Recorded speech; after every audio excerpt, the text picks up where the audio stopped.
In our global patriarchy, women have always occupied the precarious position of great influence and power in the continuation of society. Yet, the agency to define the terms of that influence has always been out of reach. The gendered and racialized projects of colonialism and imperialism continue to be rooted in the fear of women, people of color, and therefore uniquely women of color, in disrupting the order of hegemony. Our systems of Western education today are not exempt from this history and its implications. Women of color are defined as the groups of women whose realities have been shaped by Western projects, such as targeted militarism, geographic displacement, imperial violence, genocide, economic disenfranchisement, and loss of autonomy.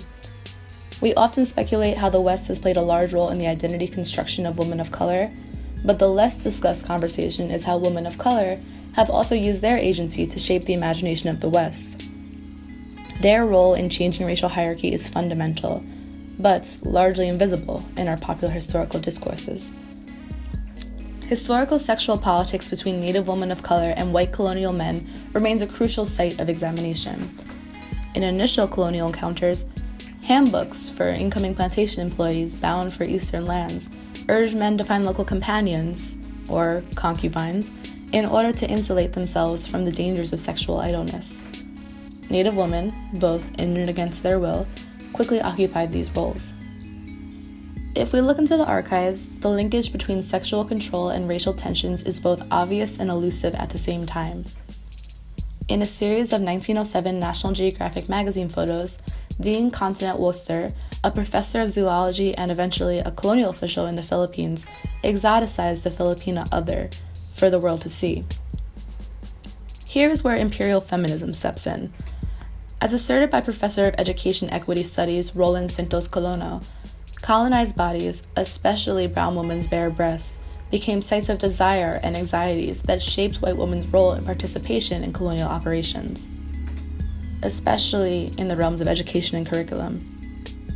White women, of course, had limited success in using gender to discipline white men's sexual desires, but they were able to use their race to regulate the bodies and behaviors of brown women as a means to indirectly influence white men. Now, instead of the common liberal savior ideology of foreign entry as white men coming to save brown women from brown men, we can now shift our discourse to how white women actively attempted to save white men and brown women from one another.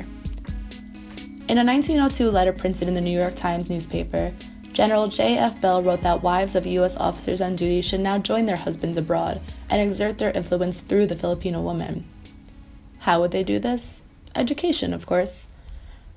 Openings for American educators in the Philippine Islands was a 1907 call for female teachers to come abroad and teach natives.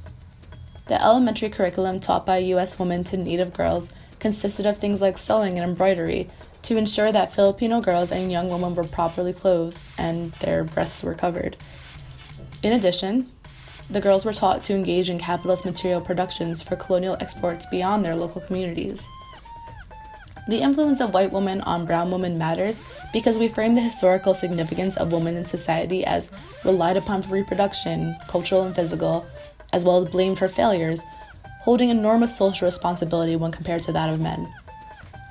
In the same way that people depend on the fertility of Mother Earth herself, women hold the responsibility over collective imagination and the future of a culture.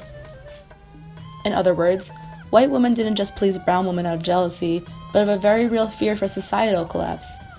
Prostituted native women became the perpetual and exclusive source of contagions like venereal diseases. This obviously ignores the fact that European men spread disease as well, but the double standard was intertwined with racialized medical assumptions that colonized peoples were reservoirs of dangerous tropical diseases.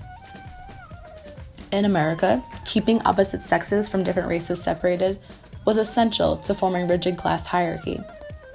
Chinese women, for example, were only welcomed into America to join Chinese male laborers when they were needed as the last piece to establish the middle-class Chinese family, which in turn served as a barrier between white upper class and black underclass. Even earlier in history, the subjugation of slave women as breeders meant that their bodies were the most vulnerable sites within colonial slavery's permanent state. The most dangerous threat of all was produced by miscegenation. Children, who are the products of interracial unions, still serve to challenge our understandings of identity, with their inability to neatly fit into government-issued censuses. Mixed-blood children straddled the divisions of ruler and ruled, threatening to blur the colonial divide. The idea of scapegoating women of color not only relied on their bodies and reproductive capacities, but on their perceived and misperceived agency to openly challenge Western stability. This insidious nature of expectations is consistent across political divides. In the conservative domain, for example, the welfare queen Linda Taylor became Ronald Reagan's obvious subject to blame for economic peril of women of color to society. In liberal Western ideology, technologies of concern necessitate that brown women are in constant need of saving. Jaffe Walter explains this well within the classroom. The students who bear the weight of cultural tensions today in our globalized world, such as Muslim hijabi girls in, quote, progressive feminist societies, experience political conflict in their very beings. This narrative of saving brown women continues to function as a major rationale for the US and its allied forces to intervene, not only through military power, but now through seemingly benevolent and patronizing means. On a micro scale, we see girls of color resisting teachers in the classroom and their efforts to save them through things like acting out or perceived acting out. On a larger scale, anti-colonial women leaders have been working against hierarchy for centuries. We can turn to examples like Sarodine Nadu, Yaa Asante, Leila Khalid, and Nguyen Thi Minh Khai and question why they're absent from our history books, but it's clear in popular discourse that their actions are often misrepresented anyways, or minimized as irrational incitement of violence, and therefore relegated elsewhere. Within our constructed systems, women of color, despite obvious generational marginalization and disparate underrepresentation, have still made their way into normalized educational curriculums across the Western world, in what I'd argue are small but significant ways. Outside of such systems, their subversive actions continuously challenge notions of nationhood and identity. Whether through reification or revolution, women of color have always been integral to the course of our collective history. It's time that we start recognizing their role as not only important, but demanding of our global attention.